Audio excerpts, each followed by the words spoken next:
untuk bagi orang yang lain yang register boleh join kita untuk pagi ni ya, pukul 11 pagi ni. So topik kita hari ini adalah pemahaman wang, strategi belanjawan pintar.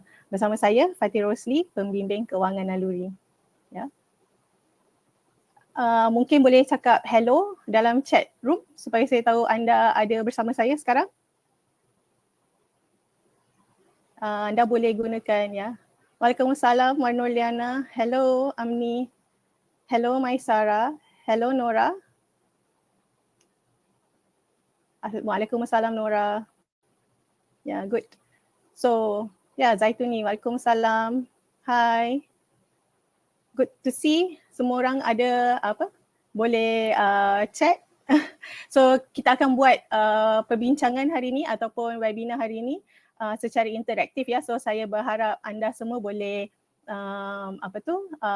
boleh isilah chat dengan saya ya. Okay.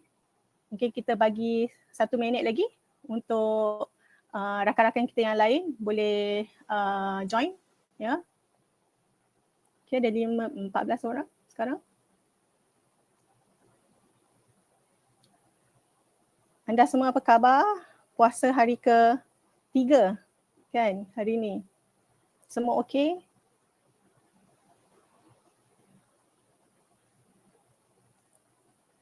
Alhamdulillah. Okey. Oh, okey, good. Hidayah. Alhamdulillah. Alhamdulillah, so far so good. Alhamdulillah. Hai Syahada ya, selamat berpuasa kepada semua. Saya nampak semua wanita-wanita yang join hari ni. Manakah jejaka? Jika ada jejaka, shout out dekat chat kalau boleh. Sebelum kita mulakan pada hari ini ya. Mungkin lagi beberapa saat lagi untuk mungkin ada masalah login ke apa ke kan, register. So kita tunggu sekejap ya. Ada pun Amir. Alhamdulillah ya. Seorang je ke jejaka hari ni? Okey, mari kita mulakan ya. Okey, so tadi macam saya kata kita akan webinar hari ini adalah tentang pemahaman wang, strategi belanjawan pintar. So sama-sama hari ini kita akan explore ataupun mendalami macam mana untuk mendapat belanjawan pintar, apakah tips-tipsnya. So saya akan kongsikan dengan anda lah. So sebelum kita memulakan pada webinar hari ini, ada beberapa maklumat penting ya yang kita akan go through, iaitu anda boleh tanya soalan anda dan sertai undian. So dekat sebelah bahagian kanan ada chat, ada polls kan. So nanti ada beberapa undian yang kita akan buat di dalam perbentangan hari ini. So sila jadi interaktif, sila mengikutilah ya supaya saya tahu anda ada di sini bersama saya. Anda boleh kongsi pendapat anda di kotak sembang di sebelah kanan skrin anda.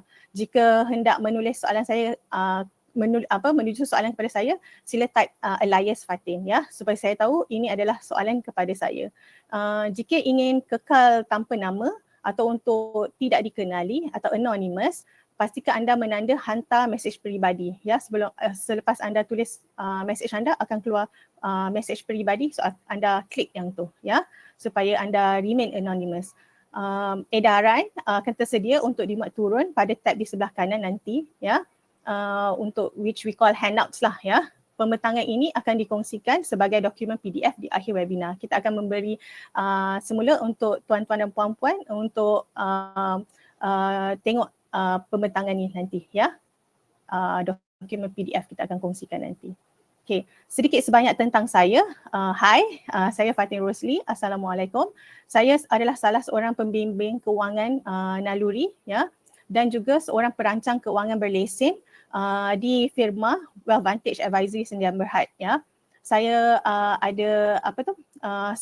previously saya belajar dalam accounting dari University of Western Australia. Saya adalah certified Islamic Financial Planner ya daripada Financial Planning Association of Malaysia. Sebelum ini, sebelum menjadi pembimbing kewangan naluri dan usaha perancangan kewangan berlesen selama 5 tahun lebih, sebelum ini selama 10 tahun saya berada bekerja di corporate dalam bidang finance ya. Okey. So kalau boleh, saya hendak mengetahui sedikit sebanyak tentang anda pula. Tadi anda dah tahu mengenai saya.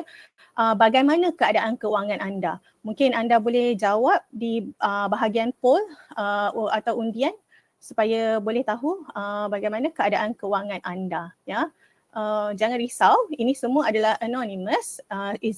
Ini adalah just saya nak tahu di mana anda rasa anda berada kedudukan kewangan anda sekarang. Tiada salah, tiada betul lah. I mean like tak ada yang kesalahan lah dalam sini. So just nak tahu. Okay, good. Ada 6, 11 sekarang answer. Mungkin kita boleh naikkan lagi kepada 100% pernyataan daripada anda semua. Okay, 13 orang menjawab.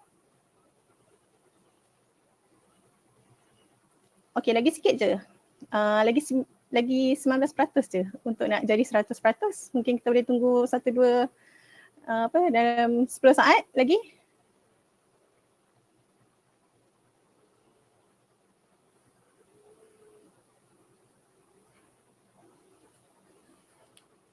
Okey, bagus. 16 penyertaan. So saya boleh nampak 12% berkatakan mereka dalam kebergantungan atau financial dependence ya. 3 orang bebas hutang, bravo untuk anda. Which is memang sangat susah untuk mencapai and anda capai tahap bebas hutang which is 19% daripada anda semua dan hanya 6% mengatakan keuangan yang stabil ataupun financial stability. Okey, mari kita saya ceritakan sedikit apa maksud kebergantungan ni ataupun financial dependence. Ya, ini adalah di mana selalunya adalah orang yang baru fresh grad, baru memulakan pekerjaan ya, which dia punya income mungkin atau pendapatan kurang stabil ya. Ada mempunyai aliran tunai yang negatif ya. Kiranya dia punya pendapatan melebihi kurang daripada dia punya perbelanjaan ya, dan bergantung harap kepada orang lain untuk kiranya yang aliran negatif tu untuk menjadikan dia punya keuangan dia senang sikit macam tu. Dia bergantung harap kepada orang lain. Mungkin ibu bapa, mungkin adik-beradik, mungkin suami atau isteri ya. Kalau nombor 2 adalah financial stability ataupun keuangan yang stabil, mempunyai pendapatan yang diperoleh untuk menambah perbelanjaan. So dia sama je. Perbelanjaan sama dengan pendapatan. Dia end up kosong lah. Apa yang dia dapat setiap bulan, dia belanjakan semua ataupun dan tak ada apa-apa kelebihan pun ya, kelebihan wang. So tak ada simpanan di situ ya. Ataupun lagi satu, bebas hutang ataupun keuangan yang selamat, secured ya. Debt freedom ni kita maksudkan dia orang ni ada urus keuangan yang baik, which is tadi saya tengok ada 20% kan, lebih kurang 20% anda semua yang menguruskan keuangan dengan baik, which is bagus ya, tak ada hutang ataupun aset melebihi daripada hutang ya, mempunyai simpanan yang lebih daripada 3 bulan gaji dan mempunyai pendapatan aktif iaitu bekerja ya, sama ada bekerja bersama orang ataupun bekerja sendiri ya. So mempunyai pendapatan aktif ya. Nombor 4, kebebasan keuangan ataupun financial freedom ya, mempunyai orang ini adalah orang yang menguruskan keuangan dengan baik, mempunyai dana simpanan melebihi ataupun sama dengan 6 bulan ataupun lebih ya daripada pendapatannya, mempunyai aset yang dia tengah mengembangkan aset-aset dia. Aset ni adalah harta yang kita ada ya. Dia mengembangkan aset-aset dia. Dan mempunyai pendapatan pasif. Apa yang bezanya dengan bebas hutang tadi? Dia orang yang bebas hutang, dia dah tak berhutang tapi dia bergantung kepada pendapatan aktif. Orang yang mempunyai kebebasan keuangan ataupun financial freedom, selalu orang cakap financial freedom, dia mempunyai pendapatan aktif dan pendapatan pasif yang boleh menjana duit, pendapatan pasif dia untuk cover ataupun untuk bayar dia punya expenses ataupun dia punya perbelanjaan ya. Nombor 5, Yang ni semua orang nak lah, financial abundance ataupun kelimpahan keuangan. Kelimpahan keuangan ni maksudnya harta dia, aset dia berlebih-lebihan dan bukan untuk diri sendiri, tapi orang yang menggunakan aset kelebihan ni untuk membantu pula orang lain, ya. Orang yang memerlukan, dia ada kadang-kadang yang melebihi ni, dia ada yang buat yayasan ataupun foundation ataupun trust, ya. So itu adalah lima tahap keuangan. Kalau boleh, kalau anda boleh ringkaskan untuk saya balik semula, kalau boleh type apa yang anda dapat daripada lima-lima ni ataupun di mana yang anda nak pergi level. Tadi anda ada yang menjawab 1, 2 dan 3. Saya nak tahu sekarang ni tahap mana yang anda hendak pergi. 1, 2, 3, 4, 5. Kalau boleh typekan jawapan lah, nombor je 1, 2, 3, 4, 5. Boleh ke? Okay, good. 4, yes. Ya, 5. Okay, bagus. Supaya kita boleh menolong orang lain kan. Okay, bagus. Ya. Okay. Ada lagi? So, untuk kita nak pergi ke daripada level 1 ke level 2 ke level 3, level 4, level 5, ya, kita tak boleh melangkau lah daripada 2 terus ke 5, kan? Kita kena satu step ke satu step. Untuk bagaimana untuk kita nak itulah kita akan belajar tentang strategi belanjawan pintar untuk kita pergi ke level yang seterusnya, ya. Supaya kita boleh menguruskan keadaan kewangan kita yang baik, ya. Okay. Sebelum tadi kita untuk memahami di mana kita realisasi di mana kita berada sekarang. So untuk satu lagi untuk memahami kitaran hayat kewangan. So boleh saya tahu tak di manakah kumpulan umur anda berada sekarang? Sebabnya kumpulan umur ni mempunyai berbeza objektif tau dalam kewangan mereka. Ya, mungkin ada orang umur awal 20-an, dia punya impian dia hanyalah untuk membeli kereta, membeli rumah macam tu, ya. So umur 30-an, 40-an mungkin yang mana yang dah berkahwin, fokus mereka mungkin untuk anak-anak, untuk mengejar peluang pekerjaan yang lebih baik, semua macam tu. So sebab itu kumpulan umur yang berbeza mempunyai objektif kewangan yang berbeza, ya. So ada 10 orang yang baru menjawab. So boleh saya dapatkan lagi pernyataan dari anda semua? Kalau boleh jawab, just nak tahu je. Jangan risau, kita tak reveal umur anda kepada siapa-siapa. It's just that saya nak tahu golongan mana yang banyaklah yang menyertai webinar hari ini. Ya. Jika anda boleh menjawab, poll. Okay. So lagi satu, kenapa kita perlu fahami kitaran hayat keuangan?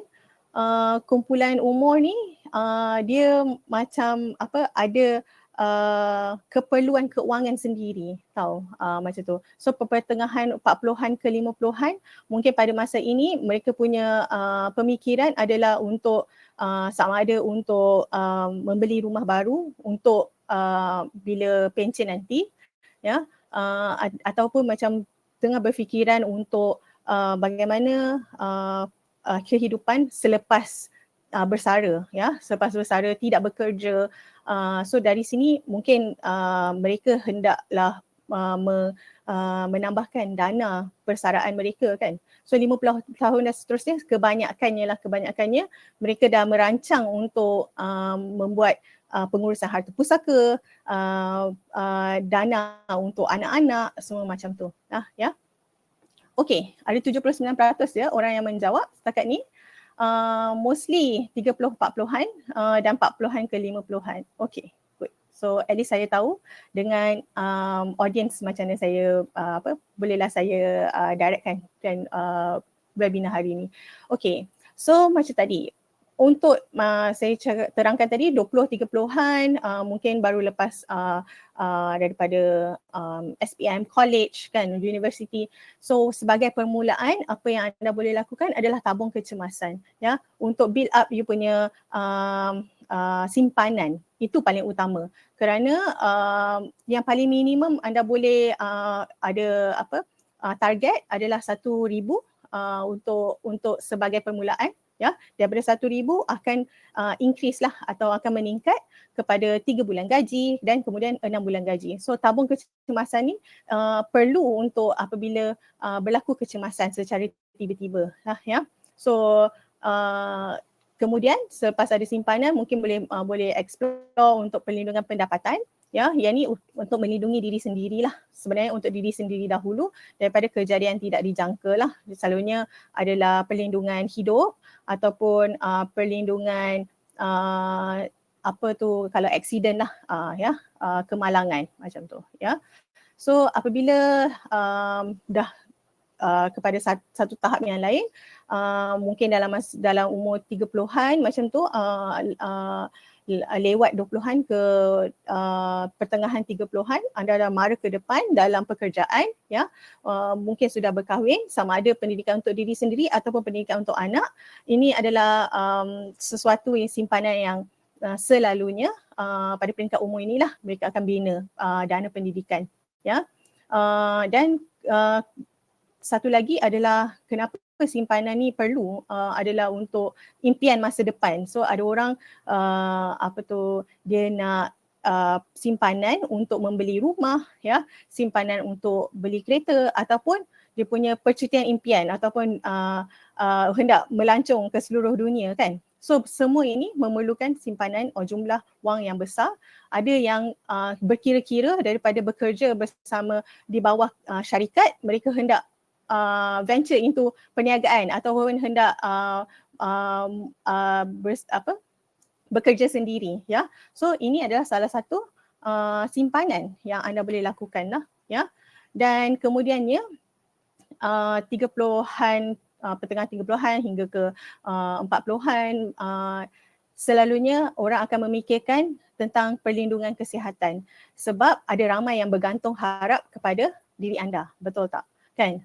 Kepada yang yang kita mempunyai ibu bapa yang mungkin dah lanjut usia, so yang bergantung harap kepada kita, so ada kena menampung perbelanjaan perubatan, ya, walaupun mungkin untuk diri sendiri, tapi untuk ibu bapa ataupun adik-beradik ataupun anak isteri atau suami, ya. So ini pentingnya mempunyai perlindungan kesihatan, ya, untuk menampung perbelanjaan yang tidak dijangka, ya. Kemudian selalunya selepas semua ini yang 5 tadi yang saya terangkan dah ada, ya, semua akan memikirkan tentang dana persaraan sebab masa umur 40-an 50-an mereka dah fikirkan tentang okey, lagi beberapa tahun je untuk bekerja untuk mendapat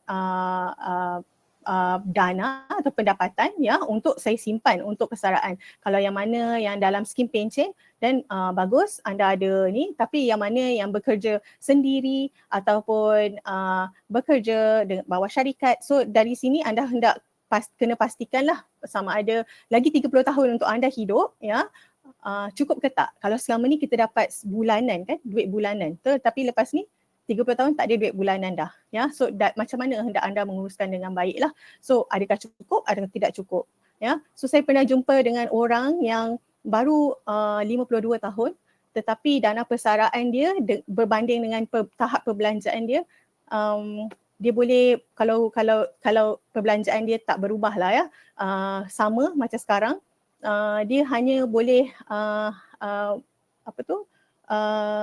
gunakan dana persaraan dia dalam masa 7 tahun je. Ya, itu realitinya lah, ya. So that is benda yang perlu diambil kira, yang perlu diketahui lah. So biar awal lah, jangan terlambat dan tak ada apa-apa yang boleh dilakukan. Mungkin untuk dia masih kena bersambung bekerja dan tidak boleh bersara lah macam tu. Sebab ada orang bila ni kita memang ada orang kata saya tak nak bersara, saya nak terus bekerja. So bagus, at least anda ada option lah, ya, anda ada pilihan. Tapi kalau orang yang tidak berpilihan tapi dia terpaksa, itu yang kita tak nak, kan. Okay, dan kemudian yang last sekali adalah untuk legacy, iaitu dana pemindahan harta pusaka untuk tinggalkan simpanan kepada orang yang tersayang. Kalau bukan untuk orang yang tersayang, mungkin untuk badan amal atau yayasan, untuk wakaf untuk supaya anda punya legacy ni berpanjangan lah, ya. Okey. Kalau ada question, ada soalan, boleh terus tanyakan ataupun boleh tunggu di akhir nanti, ya. Okey, so ni kita tahu tentang tangki kewangan versus matlamat hidup. Apa matlamat hidup ni? So kiranya dalam hidup kita ada macam-macam impian, betul tak? So kita ada simpanan dan setiap bulan kita ada perbelanjaan, kan?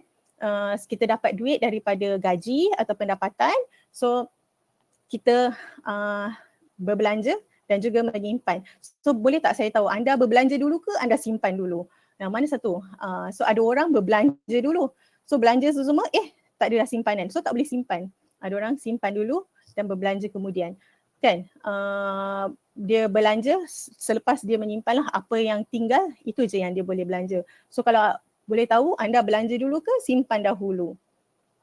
Ya. Kalau boleh check, boleh jawab di tepi kanan tu dalam chat box.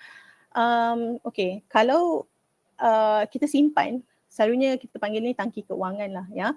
So tapi dalam tangki keuangan kita ni ada kebocoran lah atau ketirisan, ya. Selalunya salah satu ialah inflasi, ya. Selalu kita dengar inflasi lah, masa dulu-dulu masa saya kecil semua inflasi sifar. So macam tu tak faham apa dia inflasi. So kalau secara ringkasnya, inflasi ni dulu masa saya kecil dulu, satu roti canai 60 sen, sekarang ni RM1.50, ada yang RM2 dan roti canai. So itulah inflasi, ya. Dulu air kita boleh dapat berapa puluh sen je ataupun kurang daripada RM1. Sekarang ni satu gelas air ada yang RM3, ada juga yang RM21. Betul tak? Itu semua adalah inflasi, ya. Jika anda, lagi satu, cukai.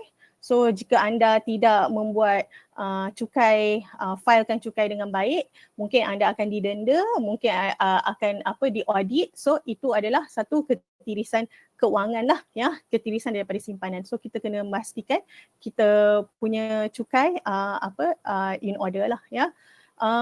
Lagi satu yang besar, ada dua yang besar untuk ketirisan ni, satu kerosakan aset dan satu lagi penyakit. Kerosakan aset contohnya, kita bawa kereta, tiba-tiba ada orang langgar kat belakang kereta.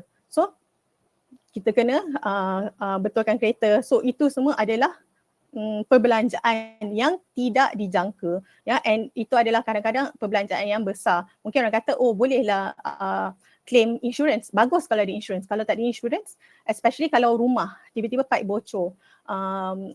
Tu semua kena keluarkan duit sendiri, kan? Sebagai contoh lah, ya. Ataupun satu lagi penyakit. Bila kita tidak ada insurans atau takaful, kalau kita berpenyakit, kita bolehlah menggunakan insurans, kan. Tapi kalau tiada insurans ataupun company tidak bayar ataupun syarikat tidak membayarkan untuk anda, ya. So bila berlakunya penyakit, anda perlu membayar, kan. Mungkin ada orang kata ada option untuk pergi ke hospital kerajaan, which is baguslah, kan. Cumanya kalau bukan kita yang sakit, orang lain pula sakit dan memerlukan kos yang tinggi. So ini adalah lama-lama anda punya tangki keuangan akan mengecil, ya. Sedangkan simpanan yang anda simpan dalam tangki keuangan ni adalah untuk anda membeli rumah, membeli kereta, berkahwin, ada yang untuk education anak-anak, ya, untuk anak-anak punya pendidikan di masa hadapan. Inilah juga simpanan untuk anda bila bersara nanti, ya. So bayangkan jika anda tidak menguruskan dengan baik, lama-lama tangki keuangan anda menjadi kecil, ya. Okey. Boleh saya tahu tak di sini, apakah kehendak, apakah keperluan? Apa tu kehendak, apa tu keperluan? Boleh tak anda bagi contoh apa itu kehendak? Dan apa itu keperluan? Hello? Rakan-rakan? Tuan-tuan dan puan-puan, ya. Okey, kereta baru, kehendak, ya. Kemahuan, iPhone latest, ya. Kehendak is kemahuan, betul. Handphone lebih canggih, mahal, ya. Keperluan makanan, ya. Keperluan is education, ya, betul. Keperluan tempat tinggal, ya.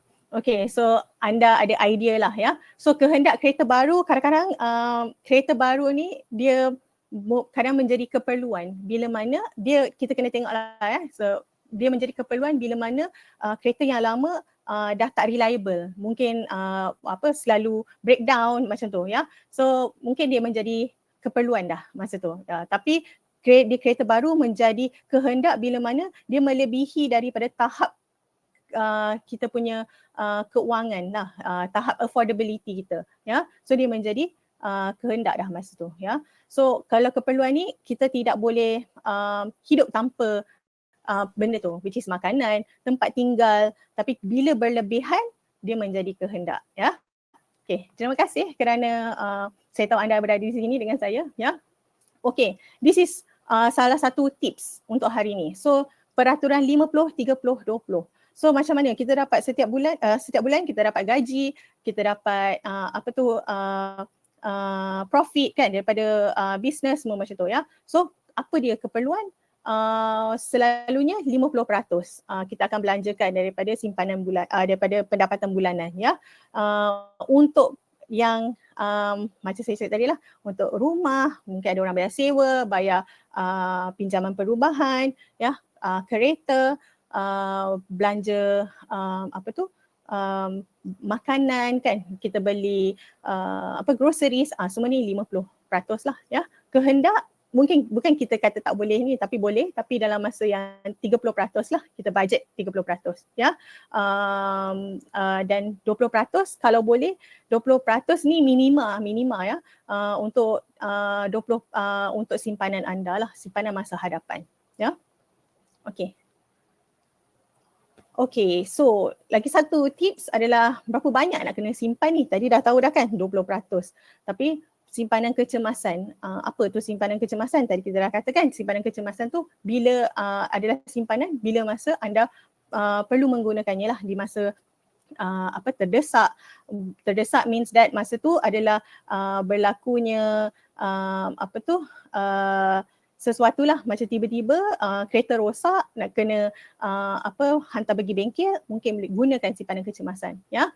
So ada target lah. So macam saya cakap tadi, target pertama ada 1,000, kemudian naik kepada 3 bulan daripada total gaji ya. Lepas tu 6 bulan, lepas tu 12 bulan. Lagi satu adalah untuk orang yang bersara, dia lebih diunjurkan lah ya, untuk orang yang bersara ni mempunyai 36 bulan simpanan kecemasan, iaitu simpanan kecemasan ni kena ada dalam bentuk yang cair ataupun senang untuk diakses ya, bukan untuk buat investment ke apa, bukan ya. So 36 bulan lah untuk orang yang bersara. Okay. So lagi satu, aliran wang tunai ni kenapa sangat penting? Sebab dia adalah nadi keuangan. Macam kita ada darah kan dalam badan kita, so aliran tunai ni lah boleh dibayangkan lah macam kita punya nadi keuangan. Kalau negatif kan, so kita punya darah ni pun tersekat. So sama juga macam tu dalam kehidupan kita lah, dalam kita boleh andaikan dia buat macam tu lah ya. So kalau pendapatan anda positif kan, itu adalah aliran tunai positif yang masuk, dan anda tolak dengan perbelanjaan anda, iaitu aliran tunai negatif. Sebab negatif dia keluar. So yang masuk tolak dengan yang keluar sama, okay? Kata 50 tolak 50, dia seimbang. So jadi kosong. Sama je kan. Tapi kalau masuk 50, keluar 60, jadi anda berbelanja lebih daripada pendapatan anda. So kalau masuk 50 tapi tolak 40, so ada positif. So anda dapat 10, lebihan 10 yang boleh disimpan ya. Okey, macam saya cakap tadilah, macam mana anda nak tahu aliran tunai anda? So I adalah income ataupun pendapatan. E adalah expenses ataupun perbelanjaan ya. So apa tanda-tanda orang yang I lebih daripada E ni? So I lebih daripada E adalah dia mempunyai simpanan selepas membayar semua komitmen kan. Lepas tu kalau I kurang daripada E, orang ni adalah orang yang terpaksa membayar hutang kan. Pembayaran hutang dia melebihi daripada apa yang dia dapat kan. Kadang-kadang terfikir macam mana dia boleh lebih belanja daripada pendapatan dia. So salah satu cara ialah dia ambil daripada simpanan dia. Selalunya macam tu. Dia simpan, tapi setiap bulan dia simpan, setiap bulan tu jugalah dia ambil daripada simpanan dia. So simpanan tu tak pernahnya menaik, tapi semakin susut setiap bulan. Dan ada juga yang macam pendapatan kurang daripada dia guna credit card. So credit card anda tu bukannya anda punya talian hayat ya. So credit card tu adalah hanyalah tools ya, adalah untuk medium je untuk anda membayar ya. So I sama dengan E atau macam saya cakap tadi, income sama pendapatan sama dengan perbelanjaan. So tak ada perubahan kepada simpanan, dia pendapatan dia cukup-cukup je untuk membayar perbelanjaan dia. Okay. So macam mana kita nak tahu aliran tunai yang berkesan?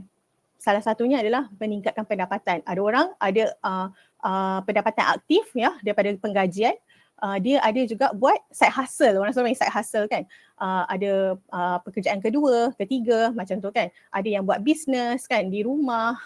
So itu adalah salah satu cara lah tingkatkan pendapatan yang kita boleh kontrol. Yang kita tak boleh kontrol ialah macam kita minta bos nak gaji, bos naik bonus, those kind of things lah ya, benda-benda macam tu lah ya. So tapi yang tu kita tak boleh kontrol ya. Lagi satu apa yang kita boleh kontrol untuk diri kita dan keluarga adalah kurangkan perbelanjaan dan kos keuangan. Mungkin salah satu cara nanti saya akan share nanti di next slide untuk membuat budget. So anda boleh tengok balik apa perbelanjaan anda, apa yang boleh dikurangkan, apa yang patut ditingkatkan. Bukan semua perbelanjaan boleh dikurangkan ya, sebab ada perbelanjaan juga yang ditingkatkan. Contohnya macam pendidikan anak-anak. So dari situ anda kena ada berkompromi lah, yang mana satu boleh dikurangkan, yang mana satu patut ditingkatkan ya.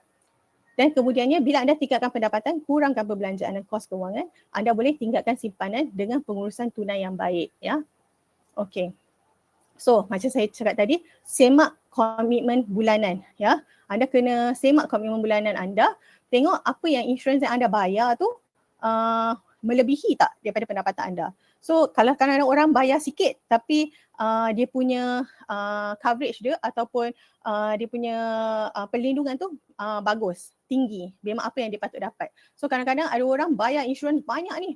Memang jadi dalam kes klien yang saya review semua ya, insurans bayar banyak, dia ingatkan saya dah cukuplah perlindungan dia, sedangkan perlindungan dia sangatlah kurang and dia boleh lagi optimize lah lebih baik ya. Itu salah satu cara yang macam tadi saya kata untuk tengok balik apa yang perbelanjaan kena kurangkan, semua macam tu lah ya, untuk review balik lah ya. Simpanan 20% dan ke atas, minimal 20% ya. Hutang dan pinjaman 35% ke bawah, termasuklah rumah. Dan hutang ni rumah, kereta, credit card, semua kena disyorkan lah 35% ke bawah, dan perbelanjaan keseluruhan 60% ke bawah ya. Okey.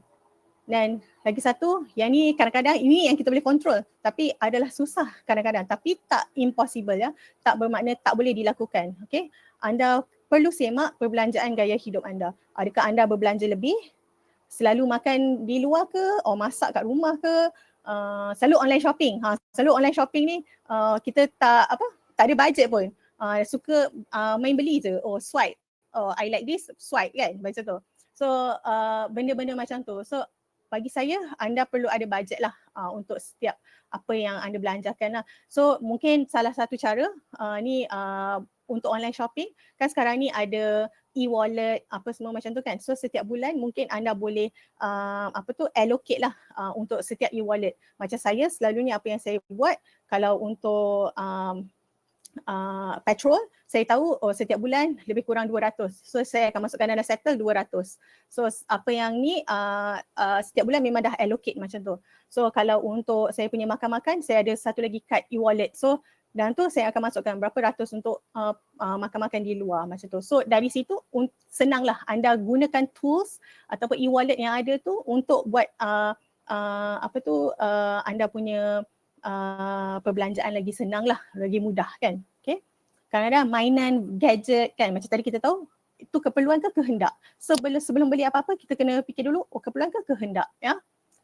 Okay, so lagi satu, semakkan keperluan perlindungan macam saya cakap tadi lah, ya. So 10% daripada pendapatan anda, tapi kena semak juga cukup ke tak cukup, dan apakah keutamanya. Salah satunya ialah paling penting adalah insurans perubatan, dan juga nombor 2 adalah gantian pendapatan jika berlaku kecacatan kekal ataupun berlaku penyakit kritikal, ya. So diunjurkan lebih kurang 2 hingga 5 tahun gajilah secara puratanya, ataupun secara dasarnya, macam mungkin kata gaji 100,000 setiap tahun, so 200,000, contoh macam tu, ya. Untuk berapa untuk nak ada perlindungan diri, ya. Okey, lagi satu meningkatkan aliran tunai ialah kurangkan cukai. Macam mana nak kurangkan cukai ni? Kita kena fahamkan apa pelepasan cukai yang kita dapat gunakan, ya. Adakah anda menggunakan pengecilan cukai dengan berhemah ataupun tidak, ya. Dan salah satunya jangan lupa failkan cukai, sebab kalau tak failkan cukai, so sekarang ni 1 Mac sehingga 30 April adalah untuk Malaysia adalah untuk memfailkan cukai. So anda kena pastikan anda failkan cukai pada waktu yang ditetapkan. Jangan miss, kalau tidak anda boleh dikenakan denda, which is nanti anda akan keluarkan dari simpanan pula kan untuk membayar cukai, cukai penalty macam tu kan. So kena tahu jugalah apa bentuk-bentuk cukai yang ada. Ada cukai pendapatan, cukai pelaburan, cukai hartanah kan. Setiap tahun ada cukai untuk hartanah kan. So tu semua kita kena masukkan juga dalam kita punya bajet atau aliran tunai kita, supaya kita tak miss, kita tak terlupa. Nanti bila tiba-tiba nak kena bayar cukai, kena keluarkan simpanan pula. Itu cara untuk tengoklah aliran tunai yang berkesan, ya. Dan ramai orang yang tidak memahami hutang apa yang mereka ada kan. Tak faham pun interest rate ataupun kadar faedah. Kadar faedah diterbitkan dengan kaedah faedah efektif. Kan, selalunya efektif ni untuk perumahan dengan kredit kad dia sama. So siapa tahu berapa peratus kaedah kredit kad? So sebenarnya kadar faedah kredit kad adalah 18% setahun ataupun 1.5%. Macam saya cakap tadi, kita kena tahu yang kredit kad tu adalah medium untuk kita membayar, dan bukannya kita gunakan tak cukup duit, kita akan just guna je kredit kad tu tanpa membayar. So kita kena tahulah, ya, semua terma ni semua ada bagaimana untuk menggunakan yang lebih bagus lah, ya, macam tu. So ada hutang baik, ada hutang jahat. Anda perlu tahu perbezaan hutang baik dan hutang jahat ni, ya. Sebab hutang baik ni dia memberi leverage, orang kata kebaikan lah untuk kita. Macam contohnya pinjaman pelajaran, pinjaman perumahan, pinjaman perniagaan, ya, yang jadi tak baik bila anda tak membayar tepat pada masanya, ataupun anda macam menggunakan untuk benda lain pula, macam itulah kiranya. So kalau macam hutang jahat ni, hutang kad kredit kan, macam tadi terkumpul dia setiap bulan tau. So setiap bulan akan naik 1.5% kadar faedah, 1.5%. So contohnya hutang RM100, so nanti akan jadi RM101.50 macam tu. Lepas tu nanti RM101.50 tu akan naik jadi tambah lagi 1.5% macam tu lah, ya. And then kena tahu juga pinjaman kereta ni kenapa dia hutang jahat, sebab nilai dia susut berbanding dengan rumah. Selalunya rumah akan meningkat kan, so anda boleh jual macam tu lah. Tapi kalau kita jual kereta, selalunya kita tak akan dapat balik harga kereta bila masa kita beli kan, ataupun lebih daripada masa kita beli, kecuali kereta tu kereta vintage, kereta yang memang orang cari-carilah, ya. Lagi satu, pinjaman peribadi menjadi hutang jahat bila dia untuk menampung gaya hidup kita. Itu jadi hutang jahat lah, ya. Macam ni kita nak betulkan, nak uruskan hutang-hutang kita ni. Salah satunya runding hutang dengan bank macam tu. So saya pernah membantu klien, so ada buat rundingan. So walaupun sikit je, tapi bayangkan dalam dia boleh save kan setahun 600 macam tu. So itu pun dah memberi lebihan kan, bagus kan untuk aliran tunai anda. So tu baru satu loan, so dia ada 3 loan. So dah jadi 1,800 dalam 1 tahun dia boleh save, ya. So satu lagi pemindahan baki, selalunya orang kredit kad lah, pemindahan baki, ya, balance transfer orang panggil. So bila anda buat balance transfer, ada bank bagi promotion 0% bila ni untuk selama 6 bulan. So anda boleh kurangkan baki. So contohnya lah pemindahan baki kredit kad, ya. Lagi satu, penyatuan hutang. Selalunya orang buat consolidation of debt. So ni penyatuan hutang. Daripada banyak-banyak hutang, hutang peribadi, hutang kereta, hutang rumah, dia satukan jadi satu debt yang besar ataupun yang bersamaan tu. So dia bayar kurang lagi, bulanan dia kurang daripada 3 hutang yang dia ada tu. Ya, tu sebagai contoh. Okay, so macam mana nak buat bajet dengan mudah ni? Ya, so anda perlu tahu jumlah pendapatan bersih anda boleh guna Excel, anda boleh guna macam-macam. Sekarang ni ada banyak tools kan, apps semua macam tu. So anda agihkan setiap bulan. Macam tadi kita dah belajar 50, 30, 20 kan. So buat yang 50 tu untuk perbelanjaan dan pembayaran hutang. So 20% untuk simpanan kan. Yang lain-lain itu adalah untuk kehendak kan. So macam tu. Supaya at the end of the day, apa yang kita nak, apa yang kita mahukan adalah hidup dengan tenang. So tak perlu stres tentang keuangan ya. Itu kenapa kita perlu ada review apa yang anda ada, apa yang anda perlu bayar. Itu paling penting ya. Lagi satu yang selalunya orang terlupa adalah buat agihan untuk tahunan kan. Bayar insurans takaful. Selalunya macam bulan depan dah kena bayar insurans kereta ni.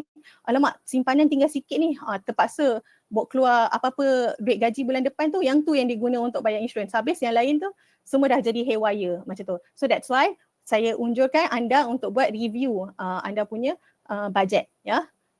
Lepas tu selalunya perbelanjaan tahunan tu, tahun ni kita terasa lah kan, bayar untuk anak-anak pergi sekolah, lepas tu puasa, lepas tu dah terus raya kan. Tapi benda ni kita dah tahu sebab setiap tahun kita memang kena hadap benda ni kan. So anda boleh pecahkan setiap bulan, katalah untuk Februari bulan tahun depan, kita dah tahu dah untuk anak nak kena keluarkan 1,000. So dari sekarang kita mungkin boleh simpan 100 setiap bulan ya. Untuk bila nanti Februari, kita dah tak rasa dah. So kadang-kadang nak bayar duit raya ni, selalu kita duit raya kan dah allocate dah 500 tapi kita tak simpan pun dari awal tahun, semua macam tu ya. So anda dah boleh dah belanja dengan ataupun buat bajet dengan berhemah ya. Lagi satu, ikut bajet. Bila dah buat bajet ni kena ikut lah. So ada orang buat bajet, okey dah simpan tutup je. Anda kenalah ikut yang bajet disediakan ya. And macam saya cakap tadi, ada 30% untuk kehendak. So bayar diri anda dulu. Bayar diri anda dengan buat simpanan, buat investment dulu juga untuk diri sendiri ya. Anda boleh gunakan aplikasi bajet, apps kan, boleh guna Excel. Lepas tu anda boleh tahulah dari situ bila anda buat bajet, anda boleh tahu sebenarnya had perbelanjaan harian anda berapa. Macam tu, ada orang yang macam yang kenalan saya, dia gunakan apps, so daripada situ dia kata, Fatin, setiap bulan I bayar banyak untuk food. Dia baru tahu sebenarnya dia banyak berbelanja untuk makanan. So dia kata macam, I banyak guna Grab, macam tu, dia banyak guna ni aplikasi yang lain pula. So benda-benda macam tu kata dia sendiri ada realisasi lah daripada bila anda buat review bajet tu, anda akan ada realisasi ya. Lagi satu, dan dari situ anda boleh tahu dah berapa had anda ya. Lagi satu, mungkin anda boleh pertimbangkan gunakan sistem sampul. So ada orang dah tahu dah 300 untuk bayar sewa, 500 nak bayar sewa, so dia dah simpan dulu siap-siap dalam envelope kan, dalam sampul. Lepas tu 500 lagi untuk groceries ke kan, untuk perbelanjaan dapur macam tu. So gunakan sistem sampul. Anda boleh sesuaikan yang mana untuk dengan cita rasa anda lah, ataupun anda punya personality. Sebab kadang-kadang ada orang suka guna apps, ada orang suka manual macam tu. So anda boleh sesuaikan dengan diri anda lah. Lagi satu, elakkan peningkatan gaya hidup secara mendadak. Ada orang yang saya pernah jumpa ya, gaji daripada masa awal bekerja 3,000 kan, contohnya 3,000, simpanan 100 setiap ni. Walaupun gaji dia dah naik 10,000, simpanan dia still 100 sebab dia berbelanja dulu. Dia tak simpan dulu, dia belanja dulu. So kita tak nak macam tu, peningkatan gaya hidup yang mendadak. Bila dah 3,000 versus 10,000 gaji kan, so dah beli kereta yang dahsyat-dahsyat semua macam tu kan. Tapi tak, bagi saya anda kena utamakan apa yang utama lah. Contohnya simpanan kan, untuk masa hadapan lah. Bagaimana untuk capai target bajet? Kena tahu apa yang kita nak. kena tahu apa yang kita nak, berapa banyak yang kita nak, apa target simpanan yang kita nak, ya. Lepas tu kenalah pecahkanlah matlamat tahunan tu untuk bulanan, apa tahunan macam kita share tadilah, ya, untuk raya, untuk anak-anak, tu semua kena ada matlamat dah dari situ kan. So dari situ barulah kita boleh tahu setiap bulan berapa banyak sebenarnya untuk kita simpan, berapa banyak yang kita boleh belanjakan, and then semak. Sebab tak semestinya anda buat sekali bajet tu dia akan sesuai untuk selama setahun, sesuai untuk selama 2 tahun, sebab kita punya kehidupan ada perubahan kan. So sebab tu kena semak secara berkala, ya. Dan apa yang terakhir, kalau ni adalah melabur untuk diri sendiri, ya, untuk demi kebebasan keuangan anda. Salah satu saya tidak boleh inilah stress enough lah on this, ya. So kena invest dalam literasi keuangan lah diri sendiri, ya. Kena tingkatkan pengetahuan terhadap tingkatkan pengetahuan terhadap keuangan, ya.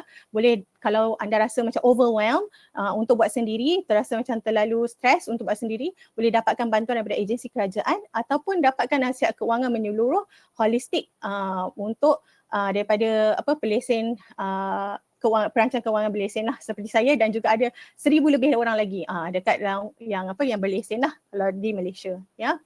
Okey. Okay, so saya just nak share di sini ada sokongan dan sumber bantuan. Saya nampak ada soalan, nanti saya akan menjawab, ya. Sokongan dan sumber bantuan. So just nak share di sini ada percuma untuk anda semua, dan ini adalah anonymous, ya. Untuk anda kenal pasti tahap kesejahteraan keuangan anda. Ini adalah 100% percuma untuk anda, ya, and dia anonymous lah, ya, tak di-reveal lah identiti anda. So kalau boleh anda untuk scan to access untuk untuk dapat penilaian kesejahteraan keuangan naluri, ya. Okey. Ya. Okey. So ini kalau anda hendak ada konsultasi naluri one on one, ya, bersama saya, dan juga ada pembimbing keuangan naluri yang lain, ya. Anda boleh tempah rundingan untuk berhubung dengan kami, ya. Scan di sini.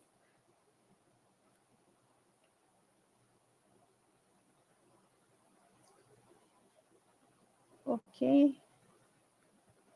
Okey. So anda boleh juga download Naluri app atau kepada mereka yang syarikat dia telah berada dalam Naluri punya kesihatan korporat, program kesihatan korporat bersama Naluri, anda boleh semak dengan HR anda lah bagaimana hendak mendaftar Naluri app dan juga experience Naluri lah di website, ya. Okay, so that's question and answer. Okay, relevan ke guna sampul sekarang sebab kita cashless? Okay, bagus soalan ni. So memang betul kita sekarang ni banyak guna cashless kan. Anda boleh bahagikan ikut anda punya e-wallet lah. Apa e-wallet yang anda guna, macam tu, ya. So sampul ni dia analogy je sebenarnya. So sampul ni sebenarnya dia nak ratio ataupun allocate lah untuk setiap perbelanjaan kita, macam tu.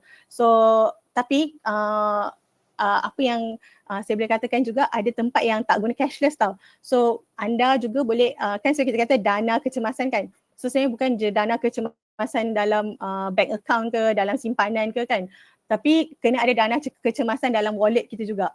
Sebab ni berlaku pada saya, pernah jadi saya selalu simpan 100 lah dalam wallet. Sebabnya ada sekali tu semua main cashless je, tiba-tiba ada tempat yang kena guna cash, kan, guna tunai. So dari situ pun kita kan ada simpanan kecemasan lah dalam wallet, ya. Okay. So macam mana nak bahagikan sampul tu? So salah satu cara lah kan untuk nak bahagikan sampul, macam saya cakap tadi, review diri anda, review perbelanjaan anda macam mana. Ya, bila anda review perbelanjaan anda tahu macam mana nak bahagikan sampul tu. Sebab anda tahu bajet untuk diri sendiri. Sebab setiap orang ada beza dia punya keperluan dia, ada beza dia punya percentage dia lah.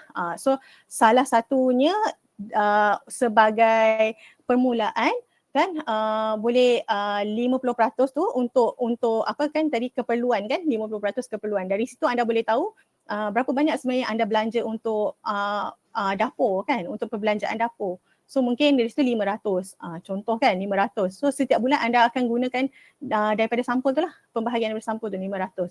So yang lain semua macam tu, untuk makan-makan di office kan, apa breakfast, makan pagi, makan tengah hari kan. So tu perbelanjaan diri sendiri. So mungkin boleh calculate satu hari kalau pagi dengan tengah hari saya belanjakan lebih kurang RM30 contoh kan. So satu minggu dah 100.5. So kalau 4 minggu dah 600 macam tu. So 600 untuk makanan sendiri. So kalau untuk belanja shopping macam tu kan. Contohnya satu bulan RM300, RM500 macam tu. So anda boleh gunakan bahagikan sampul macam tu lah. So ada orang senang guna apps. So tapi dalam apps tu anda kena fill in lah, kena type lah dalam tu ya. Okay, Emily, can you give some explanation and details on how we can start to invest with the excess savings, especially for beginners? So for me, should I say in English? Okay, I'll say English. So for me to start invest after you have that 6 months milestones of savings, of your cash reserve, I would say, then you can only invest because you need you to have confidence in investing. Sebab tak semua orang boleh expose to investment risk, macam tu kan. So salah satu cara adalah start small. So start bit by bit, 50 to RM100, however like once you did your budget kan, you know you have access, how much you can invest kan, macam tu. So from there, where are you from, Emily, if you can share with me. So here we have like macam investment yang unit trust, the sort of things kan. Start small, start from the lower risk, and then from there you can go on to go to a higher risk investment. So perhaps you can explore more on like money market first, and then unit trust, and then go to stock market. When you have the confidence to invest in higher risk, then you can do so lah, and go more on that. So macam highest risk now is like people say it's the crypto, it's the house, those kind of things, kind of property, sort of things lah. Yeah. Okay. Any more? Ada apa-apa lagi soalan? Since kita masih ada masa lagi, kalau ada soalan, kalau tak anda boleh share survey untuk jawab survey di sebelah kiri anda, screen anda. Anda juga boleh download tentang pembentangan hari ini PDF file. Kami ada share di handouts. So anda boleh klik di situ, anda boleh dapatkan presentation hari ini untuk anda nak go through balik ke macam tu boleh download. Di sebelah kanan ada chat, post and handouts. Bawah handouts anda boleh download.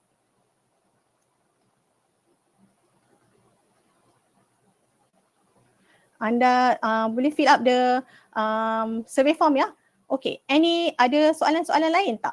Ada yang anda hendak saya terangkan lagi ke? Pertanyaan lain ke? Kalau anda hendak berhubung dengan saya anda boleh gunakan platform Naluri ataupun anda boleh search dia, saya Fatin Rosli Okay. Jangan lupa ada percuma penilaian kesejahteraan kewangan Naluri. Anda boleh tahu bagaimana tahap kesejahteraan kewangan anda. Jika perlukan khidmat nasihat daripada profesional, anda boleh gunakan Naluri platform What's the best way to save for those in the 50s? So so ni I kena just cakap generally, tapi kalau macam untuk mengetahui ni sebenarnya saya perlukan analisa lah secara one on one dengan anda supaya boleh tahu apa yang terbaik lah, apa yang anda sekarang and apa yang tempat yang terbaik. So the best way to save for those in 50s it's actually macam ada sebutkan tadi saya share tadi, anda perlu ada cash reserve lebih kurang 36 bulan or 3 tahun worth of your ni lah, supaya to the max lah 36 kan. Sebab yang lain-lain tu lebihan daripada 36 bulan tu baru anda boleh buat investment. It's not just about saving ya. Sebab you still need to make your money work for you ya. Because you don't have active income, so you are relying on your passive income, which is from here is your investment income ya. So you need to not on the higher risk side, so you need to have to understand your investor profile lah. So this happened to my father actually. So I'm just sharing this story because this happened then. This is masa I sebelum jadi financial planner. Yeah, my father retired. So you know lah, retired, having his money in the EPF, those sort of things. So every day is Sunday, right? So he went out for coffee, those kind of things. So there come this person to ask him like, hey, can get do investment with me, la semua. So my father obliging. So tapi one thing yang I ni adalah at his 56, I think masa tu 56 macam tu. So he's supposed to be 60 years old. So masa tu dia macam kalau you jawab soalan kan risk profile, he wouldn't have to he would not lepas lah on high risk side. Tapi this person invested his money into equity, which is high risk. Then the year after that, macam few months after he invested, and mind you, the sales charge was masa tu was like 6% plus. So masa tu dah berapa puluh ribu dah habis lah kan from that sales charge je. Because there's charges, and then becoming invested, and then masa tu 2018 macam tu, so market went down. So he lost about money. So masa dia macam, I cannot tolerate this. So it's because of it's not aligned to his risk profile, nor does it align with his needs. Yeah. So luckily, so macam I look into it, so those kind of things. So we did intervention. So we did like stop loss lah macam tu. So we recoup whatever can. So it's best to know that to save in your money yang tempat yang safe place. To know that you don't do any like macam kalau orang kata simpan 600 dalam masa 3 jam dapat 7,000 semua tu, please don't trust on all those things because it's too good to be true. Yeah, so people in the ni macam it's vulnerable. Your financial is vulnerable, so you need to really take care of it, and you need to have someone that you trust to go through that journey lah. So because you need to have like that passive income for the next 30 years, yeah, 30 years or so lah kan macam tu. So again, this question, it is something yang you generally you need to save it in a place that is safe and still give you money, returns, dividends, those sort of things. Yeah. Tapi untuk mengetahui dalam deeper, so you will need to talk with a financial planner lah, I would say. Yeah. Ada 5 orang, 26% je audience yang menjawab soalan ataupun our survey. Kalau boleh, I nak minta audience kalau boleh tekan dekat kiri tu, ada tekan di sini untuk jawab survey. Boleh tak?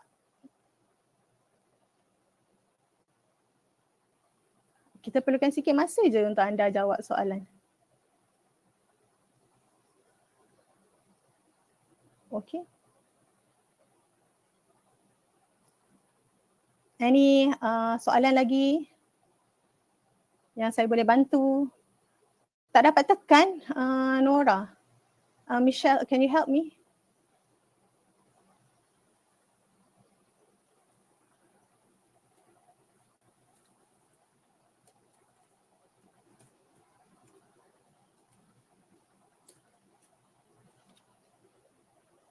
Any ada soalan ke?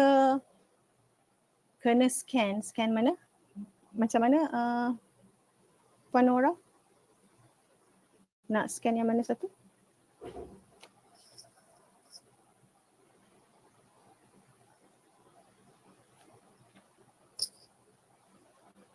Yang mana tu?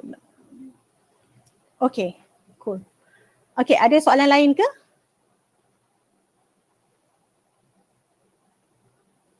saya berharap sangat anda boleh menggunakan apa tips yang dah di-sharekan atau dikongsikan tadi ya.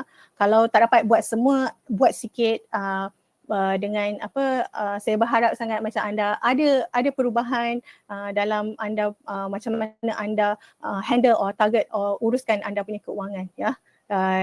Harapnya dapat membantu dalam urusan setiap hari anda dalam keuangan anda ada handouts yang boleh digunakan untuk mungkin ulang kaji macam tu untuk apa yang dikongsikan pada hari ini ya. Jika apa-apa anda boleh pergi ke app Naluri dan berhubung dengan salah seorang pembimbing keuangan Naluri ya, ataupun kita panggil financial coach ya.